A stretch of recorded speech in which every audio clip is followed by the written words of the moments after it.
Hey YouTube, today we have some harvesting to do. We have a number of beans that have emerged from my vacation trip to Maine. We're now back in town and just checking things over. We got a lot of nice slender beans, and I think once we harvest these beans they'll be done. They're starting to take on a brown color. These beans are very mature. Some of these beans are huge, big knucklers, so we're gonna go through and harvest all of these and then check our other bean plant that we have down in the other garden, and then we'll take a look at those. Well, this was a really good idea to put this garden up here because it has just produced all year long. Took a while for the tomatoes to grow, but they have really taken off. The broccoli, I'm just amazed. I'm amazed at this broccoli. It just keeps producing side shoots. Just when I think I'm ready to pull these plants, same thing with the kale. Kale just keeps on producing. I'm gonna have to really amend the soil because it's taken a lot of nutrients out of it. So we're gonna put a heavy dose of compost in here, as well as 10-10-10. We'll get that in here and we'll get it tilled in really well, but a lot of this is just, I mean, these are perfect little broccoli for picking. We're gonna break this off here, and the heads, if you look, they're small. The main heads were pulled a month ago, but they're nice and tight. The ones that we want to avoid are these, where they've turned yellow and they're dying off. We'll just cut those out. But these little flowerets, these things are perfect. They're perfect. So we can keep on picking those. The tomatoes, these are the San Marzanos. They're a meaty, dry tomato, great for making sauce. We have a bunch of those to pick. Let's go over there. I don't want to forget about my beans as well. The beans, just when you think they're done, look at all these flowers. All these little flowers, these little buds, they just keep on producing. So, like this one here, these here, they just keep on manufacturing green beans, and that is just unbelievable. We had a storm when we were away. The storm, this is a protected area, but it blew down some of the stakes, and most of it because the tomatoes are ripe and they're heavy. And so we're going to pull those up, try to get those stakes, like this one here. I had to lean up against the garage. Best I could do, it's just way too heavy. The tomatoes on this are massive. The root's okay, that's fine. May even just cut this or move it up. Probably just cut that, make it easier on the root. I'll show you that diseased tomato plant down there. Just take a look at that. We've got some late season blight. We're sitting here at the end of August, heading into September, and so we want to harvest this stuff before the cold weather comes.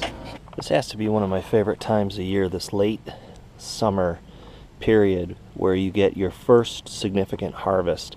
As you can see, all these really nice small sauce tomatoes that are turning red. Got a little bit of late season blight going here.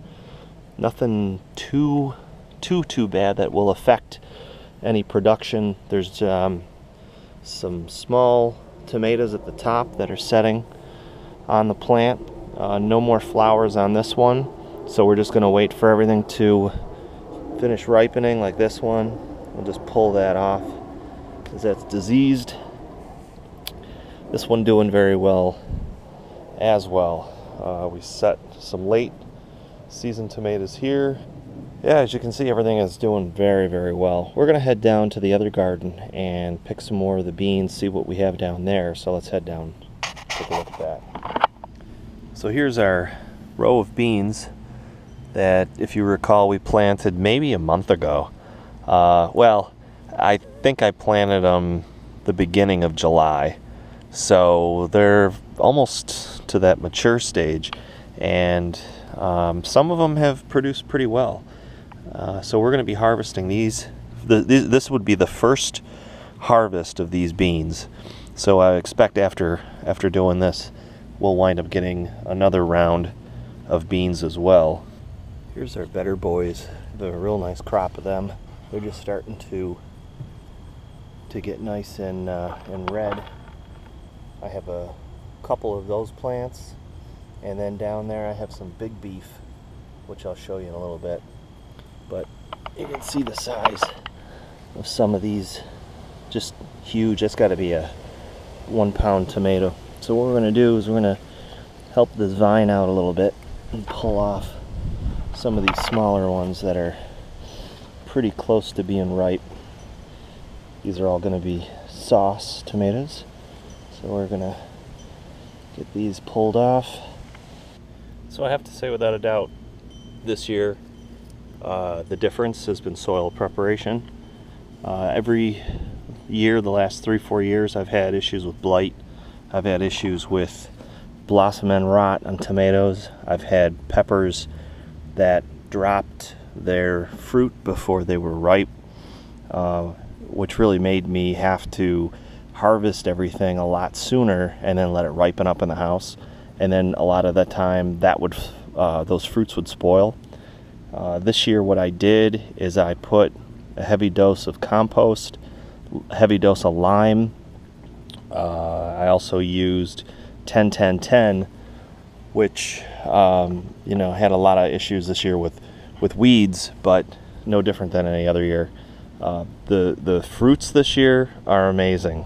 They really are. I mean, this is just one batch of hot peppers, habaneros, and poblano, and then I have to harvest all of these as well. I've got my Hungarians here, and if you look at the size of, you know, some of these are just very large, beautiful peppers.